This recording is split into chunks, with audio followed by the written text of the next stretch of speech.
What if the monster isn't just in the myths? What if the hunger is so profound it warps the very soul, and then the flesh? Welcome, dwellers of the dark, to Nocturnal Nightmares TV. Tonight, we delve into the chilling curse of the Wendigo. This is not a creature you can fight. It is a transformation, a descent into madness born of isolation, desperation, and an unimaginable hunger. We will be sharing 5 allegedly true accounts, reports from the edge of sanity and survival that suggest this ancient terror is not confined to legends. Before the monster, there is the man, and that is where the true horror begins. Prepare to question everything you thought you knew. The first falter starts now. Story 1. The Professor's Hunger. The first sign my professor was losing his mind wasn't in his words, but in his hunger. We were 2 weeks into a 3-month research sabbatical, isolated in a remote cabin in the northern reaches of Minnesota, studying the oral traditions of the Anishinaabe people. Professor Albright was the foremost expert in Algonquian folklore, a brilliant, if eccentric, man. I was his graduate assistant, tasked with transcribing his notes.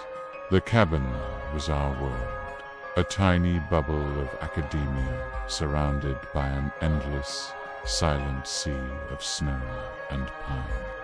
Our supplies were plentiful, meticulously planned to last the entire winter. There was no reason for a man like Albright to be so consumed by the thought of food. It started subtly. He began eating his rations faster than he should, his portions growing larger, his chewing more frantic. He would finish his own meal and then stare at my plate, a strange, hollow look in his eyes that was both pleading and predatory. I initially dismissed it as a side effect of the isolation, the cold burning more calories, but then came the paranoia. He started accusing me of stealing his food, of hiding cans of beans under my cot. His voice would be calm, but his eyes would be wild, darting around the small cabin as if searching for my hidden hoard. He would weigh the ration boxes every morning, a new, obsessive ritual, his long, thin fingers trembling as he marked the numbers in a small, black ledger. One night, I woke to a strange sound, a rhythmic, gnawing noise. I sat up and saw him, crouched in the corner by the supply chest, bathed in the pale moonlight from the window. He was chewing on a strip of leather from a spare set of bootlaces. Not just chewing, but consuming it, his jaw working with a desperate, animalistic intensity. Bye! I called his name, and he froze, his head snapping up to look at me. The look on his face was not one of embarrassment. It was one of pure, unadulterated rage. A look of a starving wolf interrupted at its kill. He said nothing, just stood up and returned to his cot, leaving the gnawed strip of leather on the floor. The next day, he refused to speak to me. He just sat at the table, staring out the window at the endless, snow-covered woods. His hands clasped so tightly his knuckles were white. The atmosphere in the cabin grew thick, suffocating.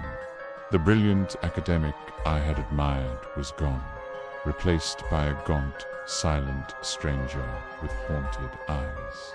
I was no longer his assistant. I was his warden, and I was terrified.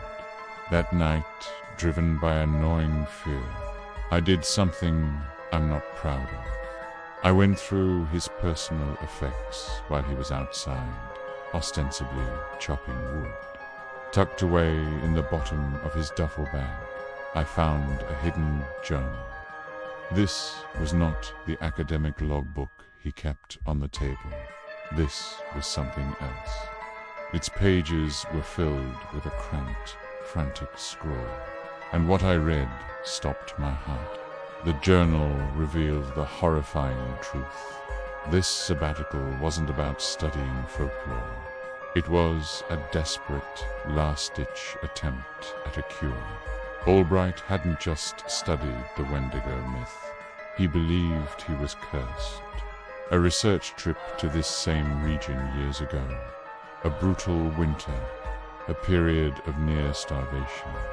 He believed something had taken root in him then. An unraveling, he called it. An eternal, gnawing winter of the soul. He wrote about the insatiable hunger, the paranoia, the disturbing dreams of running on all fours through the snow, the taste of blood in his mouth. He had come back to this place, to the source of his affliction, hoping that through meditation, fasting, and academic immersion, he could starve the spirit out of him. But the last few entries were terrifying. The scrawl became almost illegible, the words a jumble of academic observation and primal fear. The hunger is no longer just for sustenance, he wrote. It is a hunger for life itself, a hunger for warmth. I look at the boy and I see a furnace, pay a fire to warm my own frozen heart. A cold dread washed over me. I was not his assistant. I was his emergency ration. I heard the crunch of boots in the snow outside. He was coming back. I shoved the journal back in his bag and scrambled to look busy. The cabin door opened. Albright stood there, framed against the twilight, holding the axe. He was no longer the gaunt, paranoid man from that morning. He was something else. He seemed taller. His limbs looked longer. His skin stretched taut over his bones. He looked at me, and his eyes, his once brilliant, intelligent eyes, were glowing with a faint, pale, internal light. He smiled, a wide, thin-lipped expression that was not a smile at all. It was a baring of teeth. "My boy," he said, his voice a dry, rattling whisper that was not his own. "I've just had the most marvelous idea for a new thesis." He took a slow, deliberate step into the cabin, the axe held loosely in his long, thin fingers. "It's a study of the transference of spiritual energy." He took another step, his shadow stretching across the floor, long and distorted in the lantern light. "And you, my boy, you are going to be my primary source." I finally understood. The professor wasn't just losing his mind. He had already lost it long ago. He had just been waiting for the perfect, isolated place to finish his transformation. And I had just become his final, graduating requirement.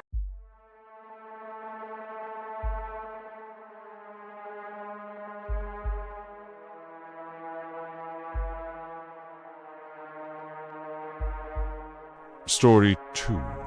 My son's first hunt. There is a tradition in my family, passed down from my grandfather, who learned it from his. When a boy turns 13, his father takes him into the deep woods for his first winter hunt. It's a rite of passage, a lesson in survival, patience, and respect for the forest. When I took my son, Eli, last November, I was filled with a deep paternal pride.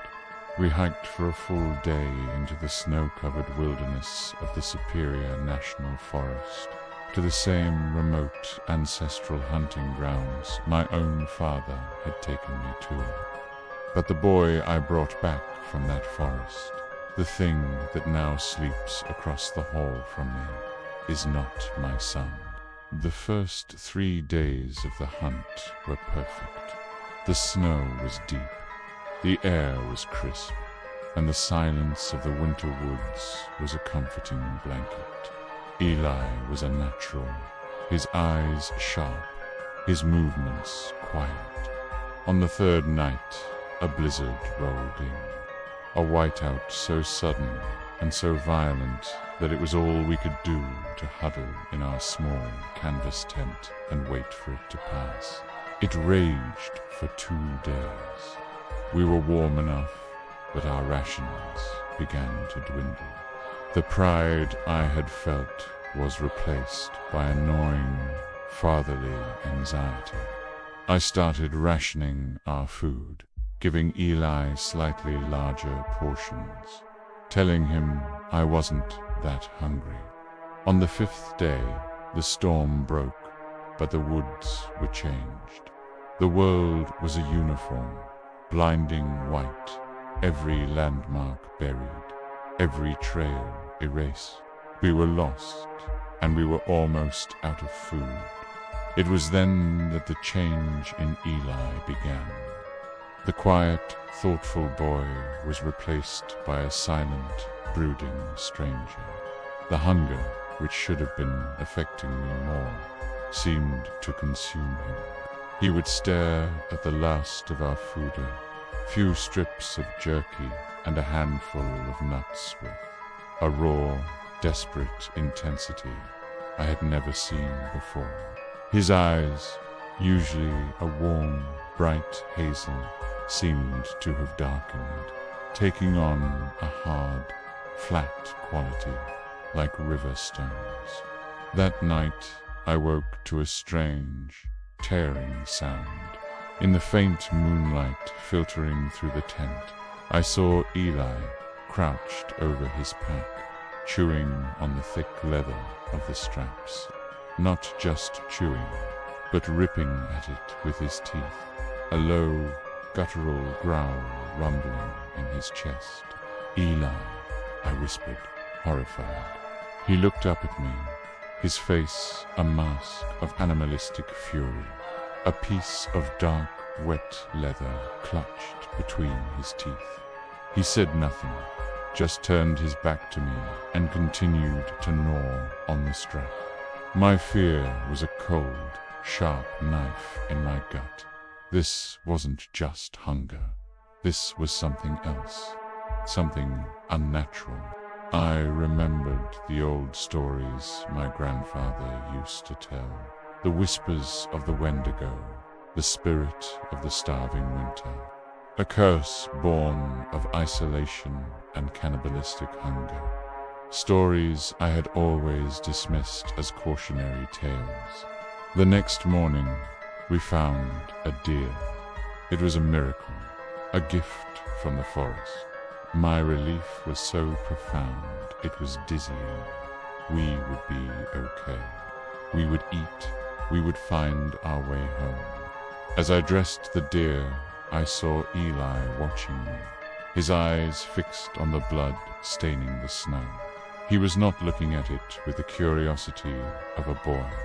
He was looking at it with the focused, ravenous intensity of a predator. He dipped his fingers into the snow and brought them to his mouth, his tongue licking the dark red stains. We cooked the meat, and Eli ate. He ate more than any 13-year-old boy should be able to eat. He ate until he was sick, and then he ate more, his hands shaking, his eyes never leaving the fire. The human part of him, the part that knew restraint and reason, was being consumed by a hunger that was not of this world. We found the trail the next day. The journey home was silent. Eli walked a few paces ahead of me, his movements different, his gait longer, more fluid. He looked like my son, but the presence of him, the energy, was utterly alien. When we got home, my wife, his mother, hugged him, crying with relief. He's so thin, she'd wept, and he was. Despite the massive amount of food he had consumed, he looked gaunt, his skin stretched tight over his bones, his eyes sunken and dark. He's been home for a month now. He eats more than the rest of the family combined, yet he grows thinner every day. He spends hours staring out his window at the woods, a look of profound, mournful longing on his face. He doesn't speak unless spoken to, and when he does, his voice is flat, hollow. The boy I took into the woods, the boy full of laughter and life, is gone.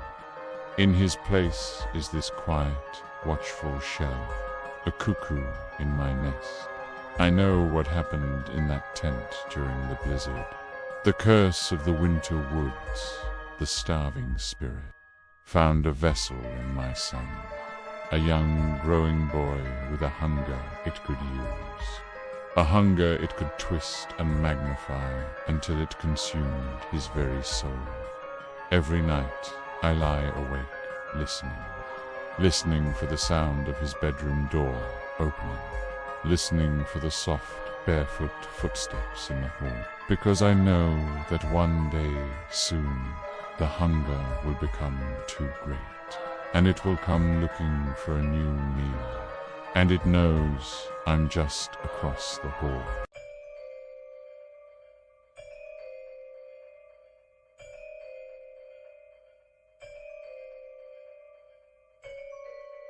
Story 3. The radio at Outpost 9 as a park ranger in the remote backcountry of northern Alberta. You get used to the silence. You learn to love it. But the silence that fell over Outpost 9 last January was a different kind. A heavy, predatory quiet that felt like it was listening. I was dispatched to the outpost after Ranger Harris, a seasoned veteran, missed his third consecutive radio check-in. It was a 2-day snowmobile ride to get there, through a landscape of unrelenting white and black. I expected to find a broken radio, or maybe that Harris had taken a fall. What I found was a scene of quiet, inexplicable horror. The outpost was a single, sturdy log cabin, half buried in a snowdrift. There was no sign of a struggle. The door was unlocked. Harris's snowmobile was parked outside, covered in a thick layer of fresh powder. Inside, the cabin was neat, orderly. A half-eaten meal sat on the table, frozen solid. A book lay open on his cot, but Harris was gone. He had vanished without a trace. The only thing out of place was the radio. It was tuned to the emergency frequency, and from its speaker came a single, faint, repeating sound. A soft, rhythmic clicking, like a metronome or a Geiger counter. The official search was launched the next day. We found nothing. No tracks leading away from the cabin. No sign of an animal attack. It was as if Harris had simply evaporated. The clicking on his radio was dismissed as atmospheric interference. After a week, the search was called off. Another experienced woodsman claimed by the unforgiving winter. But the mystery gnawed at me, the clicking sound, the sheer absence of any evidence. I volunteered to man Outpost 9 for the rest of the winter, telling my supervisor it was to maintain the park's presence. The truth was, I had to know. For the first 2 weeks, nothing happened. The silence was absolute, broken only by the howl of the wind. Then the clicking started again. It came through my own radio, the same slow, rhythmic beat I had heard on Harris's. Click, click, click. I tried to respond, but the transmission was one way. I could only listen. The next night, the clicking was accompanied by a new sound. A voice. It was a distorted, guttural whisper, speaking in a language I didn't recognize. And underneath it, I could hear another sound. The faint, terrified whimpers of a man. I realized with a jolt of pure terror that I wasn't listening to a live broadcast. I was listening to a recording of Ranger Harris's last moments. The thing that had taken him was replaying the event, broadcasting it back to me. The nightly broadcasts became my personal horror show. Each night, the recording would be a little longer, a little clearer. I heard Harris pleading, begging. I heard the sound of a struggle, the tearing of fabric, a wet, sickening crunch of bone. And always, underneath it all, was that alien, guttural voice and the slow, rhythmic clicking. Driven by a desperate need to understand, I started hiking the area around the outpost during the day, looking for any clue, any sign. About a mile from the cabin, I found it, a set of tracks, frozen in the ice of a creek bed. They started as a single set of boot prints Harris's, I assumed. But then a second set appeared beside them, as if from nowhere. These tracks were not human, bare, long, narrow, and ended in what looked like 3 sharp, claw-like points. And as the 2 sets of tracks continued, Harris's boot prints became more erratic, stumbling as the other tracks remained steady, deliberate. Then Harris's tracks vanished completely. The non-human tracks just continued on into the deep woods. That night, I listened to the broadcast with a new, horrifying understanding. But the recording was different. It was clearer than ever before. I heard Harris's final, terrified scream, and then I heard the other voice, the guttural, alien one, speak a single, clear word in English. It was a perfect, chilling mimicry of Harris's own voice. "Help," it said, and then the radio fell silent. I knew what it was doing. It had perfected its lure. It had recorded Harris, studied his voice, and was now ready to use it.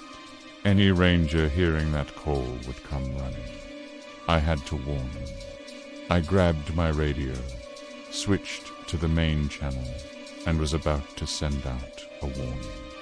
But before I could press the transmit button, a new voice came through my speaker. It was my own voice, calm and clear. "This is Ranger Thorn at Outpost 9. My voice said, "All clear here, just checking in." I stared at the radio, my blood turning to ice. It had been listening to me, too. It had learned my voice, and now it was using it to ensure that no one would come looking for me, that my own check-ins would be a lie. It was isolating me, cutting me off from the world, just as it had done with Harris. Suddenly, a loud, heavy thump came from the roof of the cabin. Then a slow, dragging sound.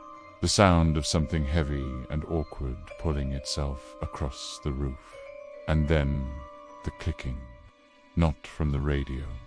It was right above my head. Click, click, click.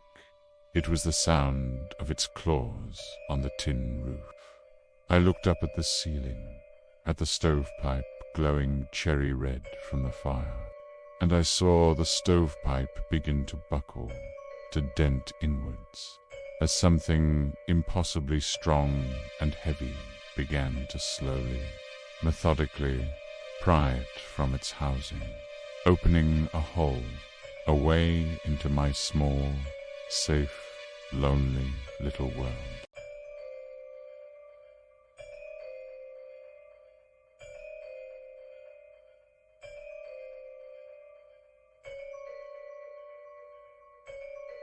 Story 4. The Friend Who Came Back. There were 4 of us who went on the winter camping trip.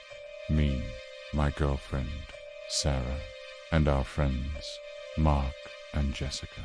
We were all experienced, but the blizzard that hit us on the second day was something else entirely. It was a whiteout, a screaming vortex of snow and ice. We were in our tent, huddled together for warmth, when Mark, in a moment of sheer idiotic panic, decided he had to get out. He was convinced the tent was going to collapse. He unzipped the flap and ran out into the storm before any of us could stop him. We screamed his name, but the wind swallowed our voices. Mark was gone. We spent the next 24 hours in a state of terrified grief, certain he was dead. But the next afternoon, the storm broke, and as the sun began to emerge, we saw a figure stumbling towards our camp through the deep snow. It was Mark. He was alive. He was covered in snow, his face frostbitten and pale, but he was walking. A wave of disbelief and elation washed over us. It was a miracle. He collapsed as he reached the tent, and we dragged him inside. He was hypothermic, his words a jumbled, incoherent slur. We wrapped him in every blanket we had, forced hot tea down his throat, and slowly he came back to us. He couldn't remember anything, he said, just running into the white, and then nothing, waking up in the snow and seeing our tent. He decided to cut the trip short and head back the next day. That night, the atmosphere in the tent was strange. Mark was quiet, withdrawn. He just sat in his sleeping bag, staring at the wall of the tent, a strange, placid look on his face. And he was hungry, ravenously hungry. He ate all of his remaining rations, and then ours, a deep, gnawing hunger that seemed to have no end. We were just happy he was alive. We let him eat. The next morning, as we were packing up, I noticed something that sent a chill down my spine. Mark was tall, about 6'1", but as he stood up to stretch, he seemed taller. His limbs looked elongated, his movements lanky and slightly uncoordinated, as if he were a teenager who'd just hit a growth spurt, and his eyes, usually a warm brown, looked almost black. His pupils so dilated they seemed to swallow the color. I mentioned it to Sarah, but she told me I was being paranoid, that he was just gaunt and exhausted from his ordeal. The hike back was a nightmare. Mark, who had been on the verge of freezing to death just a day before, was now a machine. He set a brutal pace, never seeming to tire, never even seeming to breathe heavily. He didn't speak a word. He just walked his long, loping strides, eating up the miles. We struggled to keep up. We finally made it back to the car as night was falling. As we were loading our packs, I saw him in the brief, stark flash of the car's interior light. I saw Mark's face, and it was wrong. His skin was stretched so tightly over his cheekbones that it looked like it was about to tear. His mouth was set in a thin, straight line, and his eyes were glowing with a faint, pale light. It wasn't a reflection. It was an illumination coming from within. I grabbed Sarah's arm. "We're not getting in the car with him," I whispered. Before she could answer, Mark turned to us. "Everything okay?" he asked, his voice a perfect imitation of our friend. But the thing wearing his face, the thing that had come back from the storm, wasn't our friend. It happened fast. It moved with a speed that was not human. It lunged at Jessica, its long, thin arms wrapping round her. We heard a sickening, wet crunch, and she went limp. It dropped her to the snow and turned to us, its glowing eyes fixing on Sarah. It wasn't angry. It wasn't crazed. It was just hungry. Sarah screamed and ran. I did the only thing I could. I grabbed the ice axe from my pack and charged. I swung it with all my might, burying the pick deep in the creature's shoulder. It let out a high-pitched, inhuman shriek, a sound of tearing metal and animal rage. It stumbled backward, its glowing eyes filled with a look of pure, malevolent hatred. It looked at me, at the axe in its shoulder, and then it turned and fled, disappearing into the dark woods with a speed that defied physics. We left everything. We got in the car and drove, not stopping until we saw the lights of a town. We told the police that Mark and Jessica had been taken by a bear, a story so thin, so unbelievable, that even we didn't buy it. But they had no other explanation. Mark was a missing person. Jessica was dead, and we were the traumatized survivors. But I know the truth. The thing that came back from the storm, the thing that wore Mark's face and used his voice, is still out there. It's wounded and it's angry. I see it sometimes in my nightmares. A tall, gaunt figure with my friend's face, stretched and wrong, with an ice axe still buried in its shoulder. It's hunting, it's searching, not for food, but for me. It's looking for the person who hurt it, who interrupted its meal. The curse of the Wendigo isn't just that it takes you. It's that sometimes it remembers you, and it will come back to finish what it started.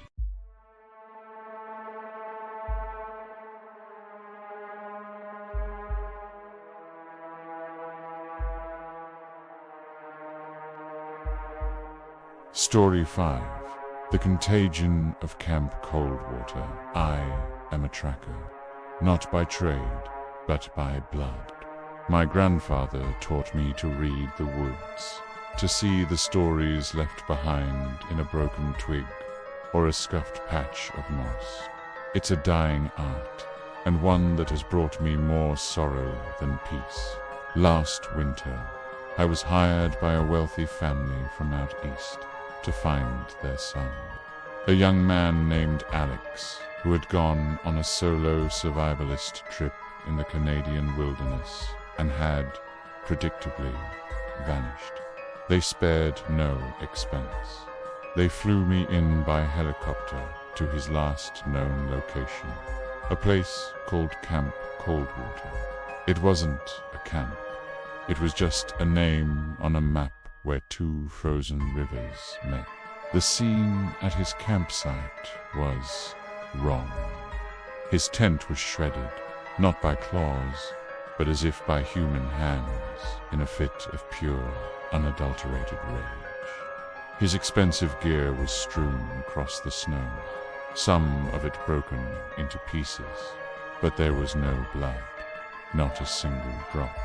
There were tracks, though a single set of tracks, leading away from the camp.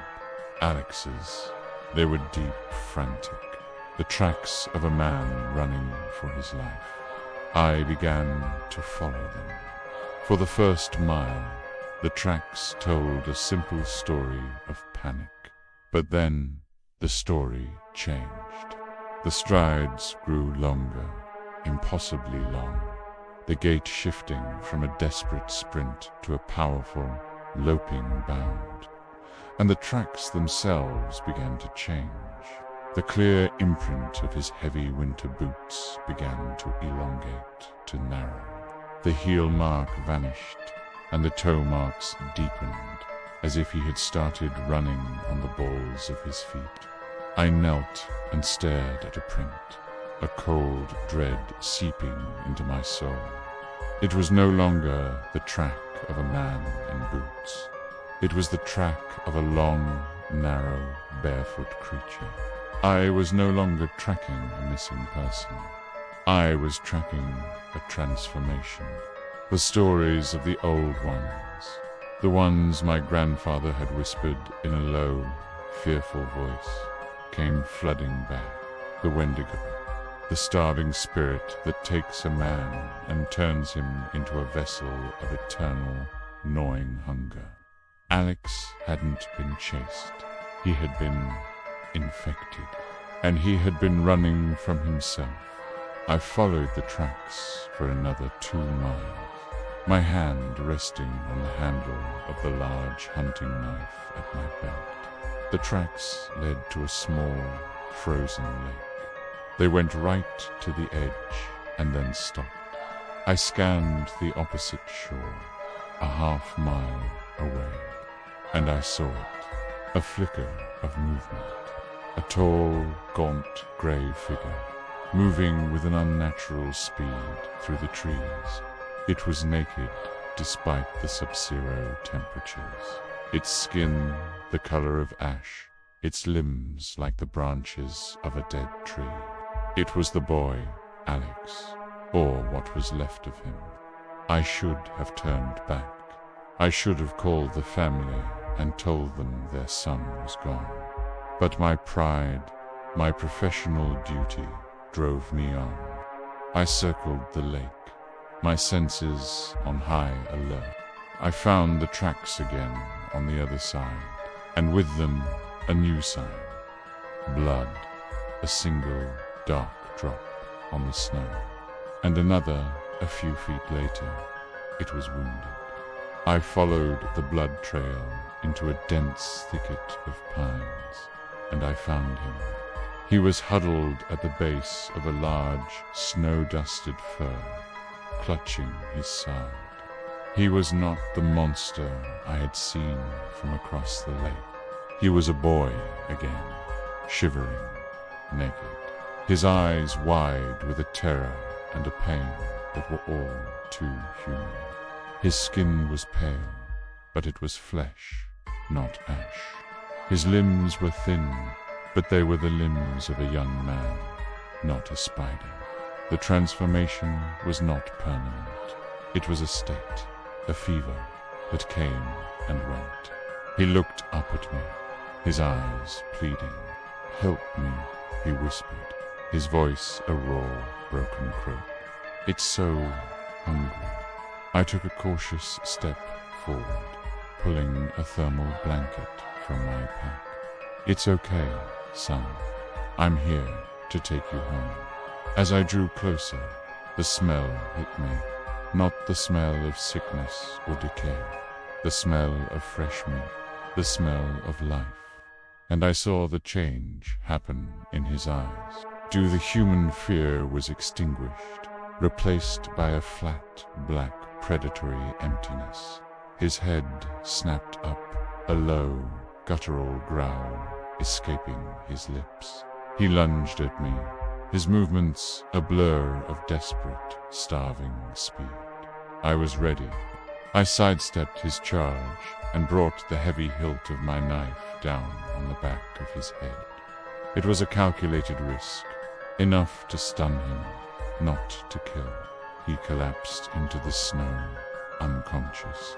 I worked quickly, binding his hands and feet, wrapping him in the blanket. The flight back was a tense, silent affair. The boy, a still breathing bundle at my feet.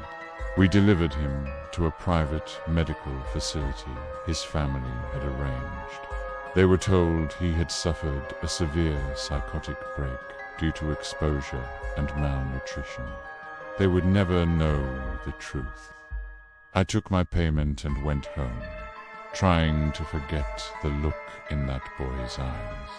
But the story doesn't end there, because the true curse of the Wendigo, the part my grandfather never told me, is not that it hunts you or that it changes you. It's that it's a contagion. It's a sickness of the soul that spreads like a plague. In the struggle, the boy had scratched me, a deep, four-pronged gash on my forearm. I had cleaned it, bandaged it, dismissed it, but for the past week, I haven't been able to sleep. I am consumed by a deep, gnawing restlessness and a hunger so profound, so constant, that no amount of food can satisfy it. Last night, I woke up, and I was not in my bed. I was standing in my kitchen, in the dark, chewing on a piece of raw, frozen meat from the freezer. I don't remember getting it. I don't remember the taste. I only remember the cold, an eternal, internal cold that nothing can warm. The boy, Alex, was just the carrier, the initial infection. I was the one who got too close. I was the one who bled. I look at my own hands, and they seem thinner, longer. I look at my reflection, and I see a gaunt, haunted stranger with dark, hungry eyes staring back at me. The tracker has become the tracked. I am not telling you this story as a warning. I am telling it as a confession, because the hunger is growing. And I know that soon, very soon, I will have to go back to the woods, not to find anyone, but to answer the call of a cold, empty place inside me that is no longer my own.